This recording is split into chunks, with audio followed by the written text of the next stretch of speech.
पूर्वी उत्तर प्रदेश और बिहार से सटे एक हिस्से को पूर्वांचल कहा जाता है। पिछले कुछ सालों में गांव ने जरूर कुछ प्रगति की है। गांव से शहर को जोड़ने वाली सड़क ने गांव और शहर के बीच की दूरी को भले ही कुछ कम कर दिया हो, पर अब भी रोजगार और बेहतर जीवन प्रत्याशा की ललक नौजवानों को गांव से शहर की ओर लगातार खींच रही है। आज़ादी के 70 सालों के बाद भी यहाँ रोजगार के नाम पर खेती के अलावा कुछ खास नहीं है। स्कूल और कॉलेज से निकलने के बाद जो मेधावी हैं वो आगे की पढ़ाई के लिए शहर चले जाते हैं, और जो औसत है वो लग जाते हैं सरकारी नौकरी की तैयारी में। लगभग हर गांव में 18 से 22 साल के युवाओं का एक जत्था देखा जा सकता है जो सुबह सुबह अपने सपनों को पंख देने के लिए सड़कों पर निकल पड़ता है। 10 से 12 किलोमीटर की दौड़ हो, या फिर ऊंची कूद, या फिर गोला फेंक, ये इनकी नियमित दिनचर्या का हिस्सा है। हर जाति हर वर्ग से ताल्लुक रखने वाले इन बच्चों को पहली नज़र में देखकर कोई भी कह सकता है कि ये निहायत ही मेहनती और कर्मठ लोग हैं, जिनके लिए जाति सिर्फ बेरोजगार और धर्म सिर्फ नौकरी है। पर जैसे ही आप इनसे बात करें आपकी समझ कच्चा खा जाएगी। न्यूज़ चैनलों और व्हाट्सएप फॉरवर्ड के रूप में इन बड़े बच्चों को भी कार्टून देखने की सुविधा मिल गई है। टॉम और जेरी की रेस के जरिए इनके मन में ये बात बैठा दी गई है कि इनकी बेरोजगारी का मूल कारण पिछली सरकारें हैं। इनसे ये पूछा जाना चाहिए कि नेहरू ने 70 साल पहले ऐसा क्या किया जिससे आज भी वर्तमान सरकार के हाथ बंधे हैं। बढ़ती जनसंख्या का रोना रोने वालों को बताया जाना चाहिए कि कैसे चीन ने अपनी बड़ी जनसंख्या का फायदा उठाते हुए खुद को मैन्युफैक्चरिंग हब बनाया और पूरी दुनिया की बाजारों को अपने सामान से भर दिया। पक्ष और पार्टी से परे बेरोजगारी हर राज्य की समस्या है।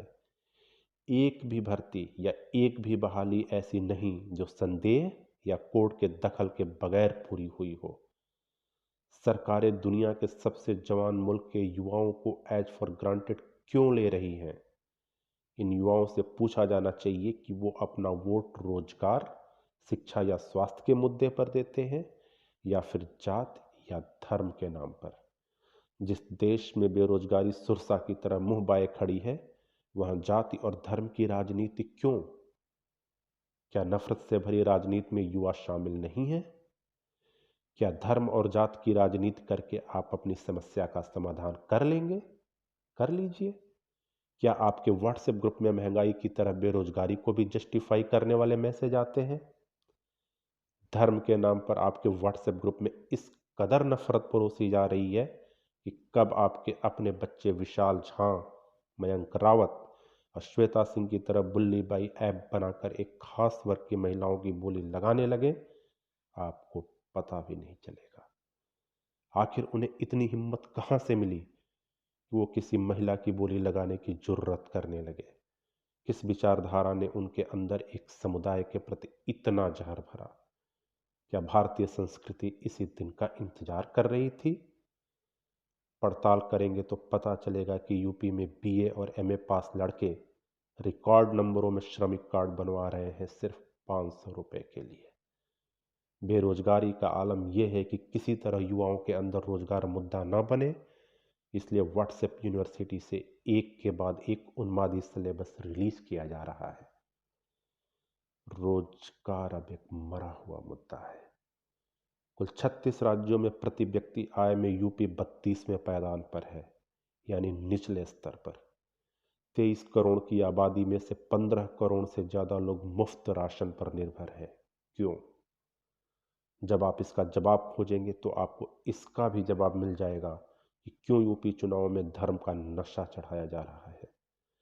जिस राज्य की प्रति व्यक्ति आय निचले पायदान पर हो, जिस राज्य की युवा सिर्फ 500 रुपये वाला श्रमिक कार्ड बनाने के लिए ललायित हो, उस राज्य के युवाओं के मुद्दे क्या होंगे ये नेताओं को भली भांति पता होगा। पर क्या ही फर्क पड़ता है? फर्क तो तब भी नहीं पड़ा जब क्लास में टीचर नहीं था और लाइब्रेरी में किताबें नहीं थी। चुप रहने की, सहने की और अपने आप को हद दर्जे तक बर्बाद कर देने की गजब की परंपरा कायम की है हमारे युवाओं ने। जिस दौर में आपको ये बताने की कोशिश की जा रही है कि पढ़ाई के लिए बाहर जाने की जरूरत ही क्या है, उसी समय मगध यूनिवर्सिटी में 3 साल की ग्रेजुएशन 5 साल में भी पूरी नहीं हो पाने के खिलाफ छात्र संघर्ष कर रहे हैं। बेरोजगारी का दर्द उस पिता से पूछा जाना चाहिए जो हाथ में डिग्री लिए अपने बेटे से अपने बुढ़ापे का सहारा बनने की आस लगाए बैठा है। इस दर्द को वो माँ भी बयां करेगी जिसने अपने बेटे को सफल होते देखने के लिए ना जाने कहां कहां के पत्थरों पर माथा टेका है। नींद आने के लिए सैकड़ों दवाइयां हो सकती हैं, पर बेरोजगारी का एक दंश आपकी नींद उड़ाने के लिए काफी है। मेरा सवाल इन माँ बाप से भी है, सच सच बताना, क्या आपने इस बार अपने बच्चे के भविष्य के लिए वोट किया है, या हर बार की तरह इस बार भी आप अपने आप को उन्मादी बनने से नहीं रोक पाए?